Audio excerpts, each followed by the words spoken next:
พันยุดแต่เมื่อวันที่วันอาทิตย์นี่มันหยุดโดย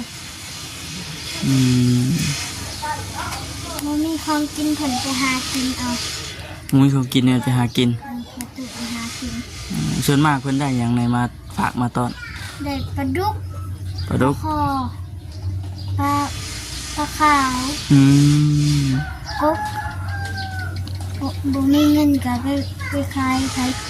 ยกบบ่มีเงินเดือนไปขายกบขายปลาเอามาให้หลานบ่ได้ซื้อนมให้หลานซื้อนม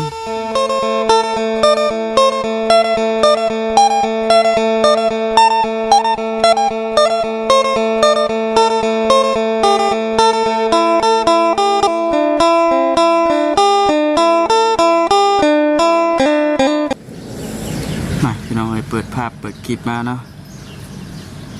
อยู่ในหมู่บ้านเลยพี่น้องเด้อเนาะช่วงพอดีบ่ายๆว่าฉันพอดีว่ามาเยี่ยมเรือมายามครอบครัวของ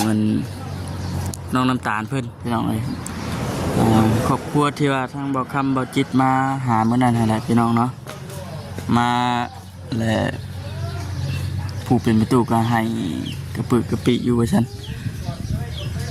คิดน้ำลูกน้ำเต้าลูกเอามีครูครองมีลูกมีผัวแต่ว่าบ่ได้อยู่บ่ได้สดบ่ได้เศร้าน้ำกันนะพี่น้องเฮ็ดแนวบ่ดีแล้วก็แตกพละภาพพายกันไปพี่น้องก่อนอื่นก็กราบสบายดีแล้วก็สวัสดีพ่อแม่พี่น้องกันทุกคนเด้อพี่น้องเลยพบเจอกันคือเก่าเด้อมื้อนี้ก็สิมานั่งโอรมกันอยู่พี่เลยกระทบพี่เลยพี่น้องเลยเมื่อนั้นอยู่เพื่อนหลังนั้นนะแต่คนลายมาทำกัน3 คนมันพี่น้องเนาะทุกนั่งอยู่นี่มันก็เย็นเนาะขึ้นกันพี่น้องเลยเนาะไพ่นอนเพื่อนหลังนี่น้าบ่าวเอาสบายดีเด้อเนาะสบายดีคนน้อยเธอเบิ่งพี่น้องเนาะโลมนะปีนมาพี่ก็ได้ปีนไว้ปีนมา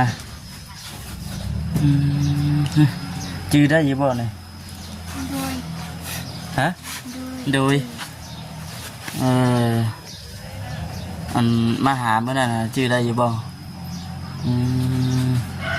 น้องน้ำตาลแล้วก็น้องมีนาเอาน้องมานี่ก็ได้อยู่ในตู้บริษัทพี่น้องนี่เนาะนั่นแหละถือว่าบ่ได้เข้ามาก็2-3 มื้อเลยแหละพี่น้องบ่ได้เข้ามานี่คือย่านแท้นี่แต่ว่าผู้น้อยบ่ชอบย่านเลยพี่น้อง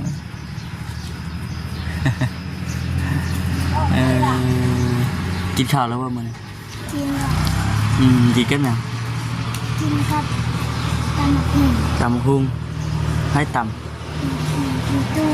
ตู้ตำเจ้าไปตำบ่คือไปตำบ่แซ่บตำเป็นอยู่ตำบ่แซ่บ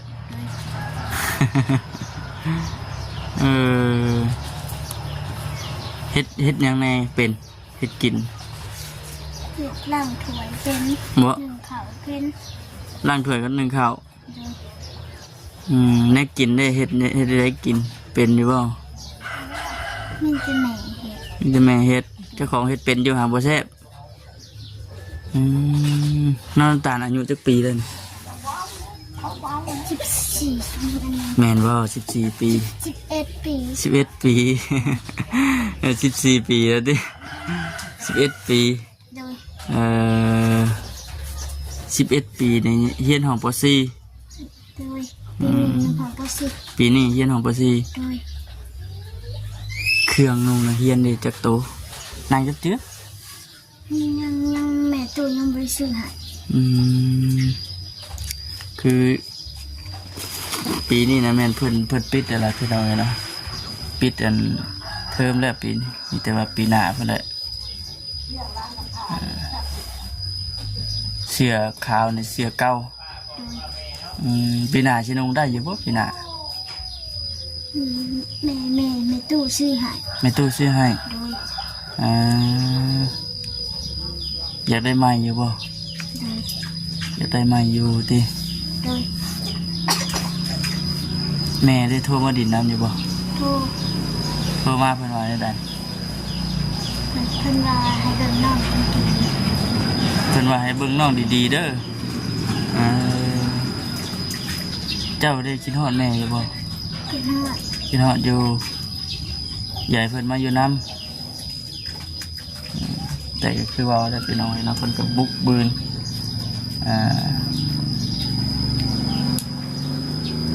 ฝากเงินมาให้ใช้อยู่แล้วว่า ค่ะ ฝากอยู่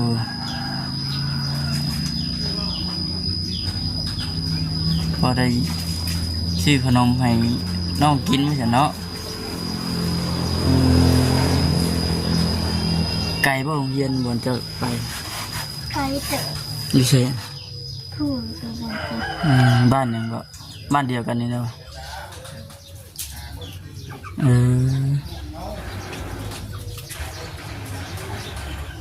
ทั้งมือก็หย่างไป ปกตินี่ชวนมากเลยเขาจะได้ย่างไปบ่ โดยพูด เอาแต่ว่าบางมื้อได้ขี่รถใช้ไปใช่ ทั้งมือก็ได้ขี่รถนำหมู่ไป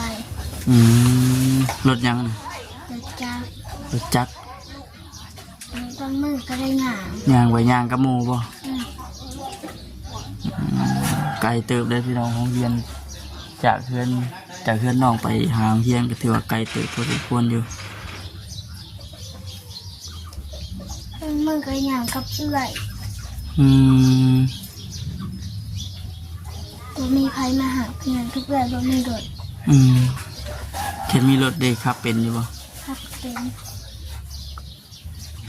รถไปได้รถถีบบ่หรือว่ารถถีบไฟฟ้าร ถไฟฟ้าร ถถีบไฟฟ้านี่ครับเป็นอยู่บ่ย่างบ่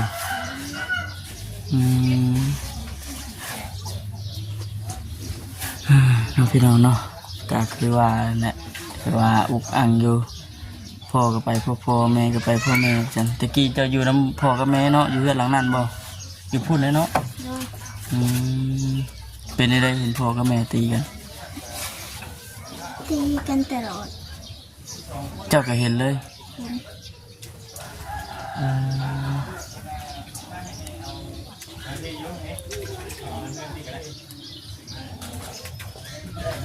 เห็นคู่มือก็ตีกัน เห็นกูมึง โดย จุดจื้อได้เนาะว่าได้ก็ได้เนาะ ตีได้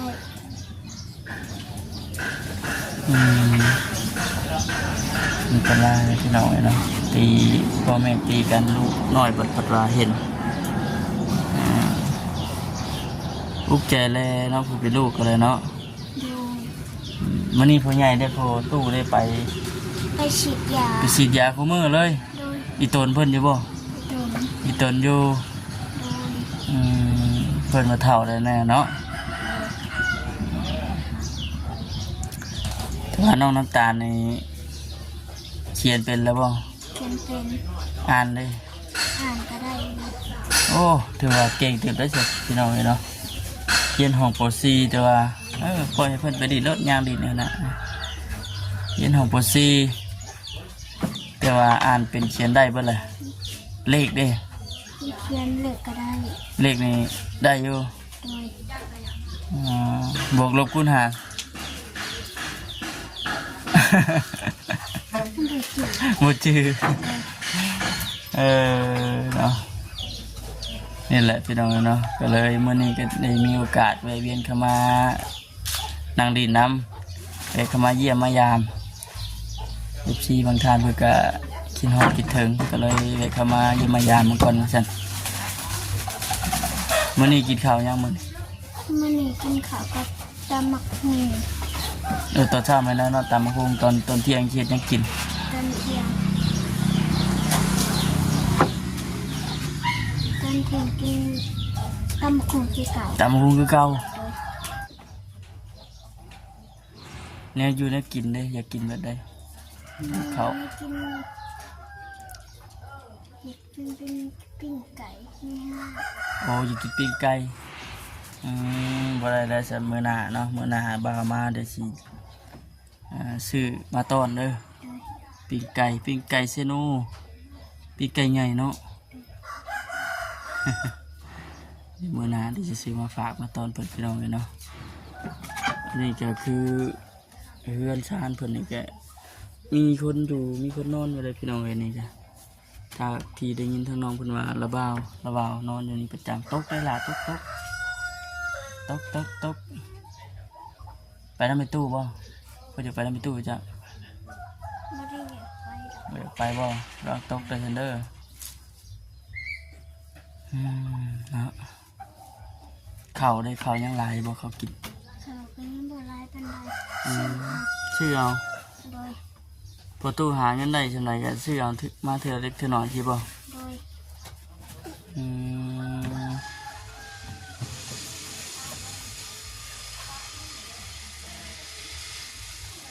จากที่ได้ยินทางแม่เพิ่น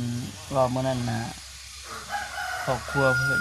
พิ่นน่ะป้อก็คือว่าหลายคนนะพี่น้องคันว่ารวบรวมคันว่าอยู่กันครบหน้าครบตานี่ถือว่าหลายคนลูกเต้านี่แต่ว่าแยกทางกันไปแน่ไปพุ่นไปพี่แน่ว่าซั่นป้าโทฝนสิตกเด้อเด้นี่ฟ้าดังเลยเนาะ โดยพันตก แม่นว่าฟ้าดังบ่ ตู้ก็มา อืม ฉีดยาบ่ได้ ฝนตกนี่มันฉีดยาบ่ได้เลย โดยหนาวประสาน โอ้แล้วขี่รถใช้ไปนะ เขียดไถ รถไทย โดย เอ่อหัวบ่เฮือนเจ้านะเวลาฝนตกนะ หัว ครับ โดย นี่เลยพี่น้องเนาะหัวว่าซั่นเวลาฝนตกฝนลินมาเนี่ยมันคือว่าเนี่ยเนาะเพื่อนกับเพื่อนเก่าตั้งแต่กี้สังกะสีกับผุพังสิลงบ่อยากลงบ่เอาน้องลงเลย ที่ลงบะ เอาน้องลงเอาน้องลงก่อนฝนตกบ่ เป็นแค่ลง เคยลงอยู่ไงมาอยากเป็นยังอยากเฮ็ดจังไงมาเนี่ย จะเป็นหมอ อยากเป็นหมอ โดย โอ้เรียนเก่งๆเลยเสียเด้อ โดย เรียนเก่งจังได้เป็นแพทย์เป็นหมอ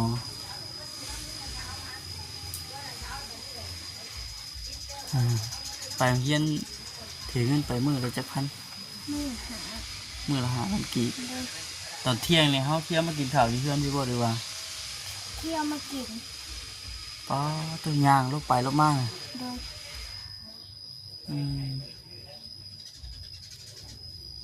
ตื่นนึงพี่น้องเลยเนาะยางลบไปลบมาตอนเช้าก็ยางตอนเที่ยงก็ยางกลับมากินข้าวอีกพอกินข้าวแล้วก็ยางกลับไปอีกพูดเลยเนาะอยู่แถวเพื่อนน้องสายไหมพูดแล้ว โดย พูดว่าน้องสายไหม ผู้ยันเที่ยวยันเดียวหองเดียวกัน เฮียนห้องเดียวกันใช่ไหม โดย น้องสายไหมเขียวเฮียนนั่นเลย โดย เมื่อนั้นก็ไปเยี่ยมเพื่อนอยู่เมื่อนั้นก็ได้โอ้แสดงว่าเป็นหมู่เดียวกันได้เจ้ะเนาะ โดย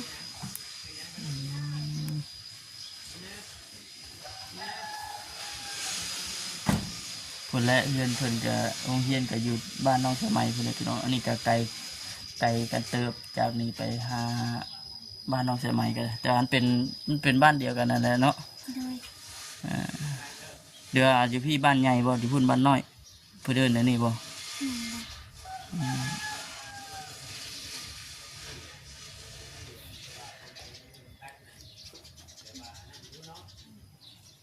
นี่แหละพี่น้องเอ้ยเนาะน้องน้ำตาลเพิ่นก็ได้เป็นกบหมูน้องกันนะมีแต่2 คนนี้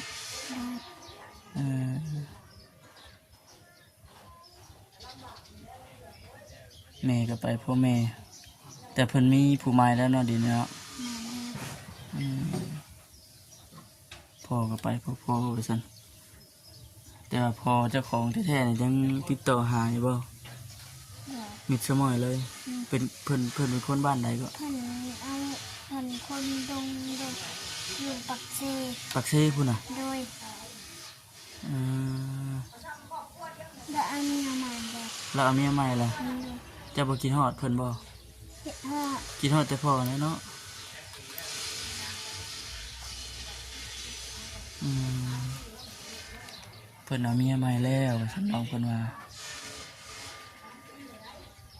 ก็เลยเอ้ากินฮอดอยู่แต่เฮ็ดที่ใดว่าซั่นในเมื่อเพิ่นแยกทางกันแล้วเฮาก็มีแต่อยู่นำในตู้บัดนี้ใหญ่มากก็หาเงินหาคำดีในตู้อืม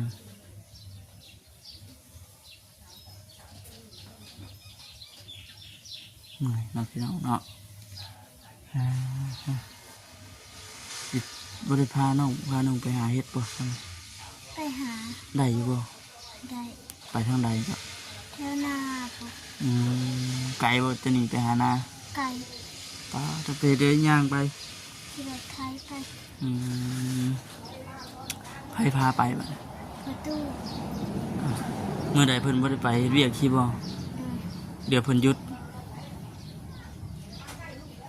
อืม เพิ่นหยุดแต่เมื่อวันที่ วันอาทิตย์นี่แม่นหยุด โดย อืม มันมีของกินเพิ่นไปหากินเอา มื้อเขากินเนี่ยไปหากิน ประตูไปหากิน ส่วนมากเพิ่นได้หยังในมาฝากมาต้อน ได้ปลาดุก ปลาดุก คอป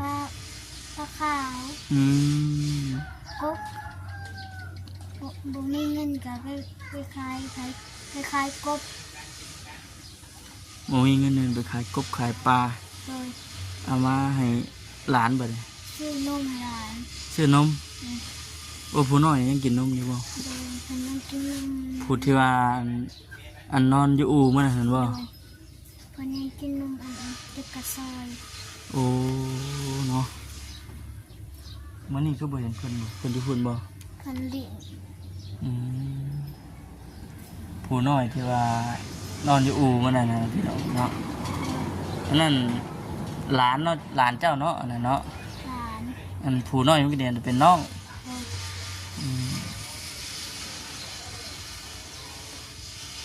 เล็กน้อย3 คนเด้อพี่น้องอยู่ในเรือนหลังนี้นะยังเฮ็ดหยังบ่ได้ว่าง่ายก็ได้ยังบ่ทันได้ใหญ่ยังน้อยอยู่ยังอยู่ในการดูแลของพ่อเฒ่าแม่เฒ่าอยู่อีกผู้แลอีกเบิดปีนี้ปีหน้าน้องน้ำตาลใหญ่เป็นสาวผู้แล14-15 ปีผู้แลจริงปีกาขาแข็งหาเงินหาคำเป็นเนาะ โดย ตอนนี้ยังบ่ทันผู้ปานใดพี่น้องเลยเฮ็ดเนี่ยเลยขายอยู่บ่เฮ็ดนะ บ่ได้ขายมีแต่หากิน มีแต่หาเอามากิน โดย พ่อหมู่ใหญ่อยู่บ่ พ่อ โอ้เฮ็ดปวกนี่ได้ ผัวเฮ็ดละโงูเฮ็ดเพาะ อืมหามานบ่เจ้านะ หาม านอยู่ โดย อมมาเมื่อหนาต้องหาต้อนระบายเด้อ โดย พอยกน้องเพิ่นก่อนพี่น้องเลยเนาะนี่แหละมื้อนี้ก็มาเยี่ยมมายามมื้อหนานี่สิซื้อนั่นปิ้งไก่มาต้อนน้องเพิ่นอยากกินปิ้งไก่ว่าซั่นสิมาหาใหม่ลองตกปองเด้อนั่นตกเลยนี่จับเอาตกกับพอดีให้เอื้อน้ำตาลงไปเก็บเอา โอเคน้องสบายดีสบายดี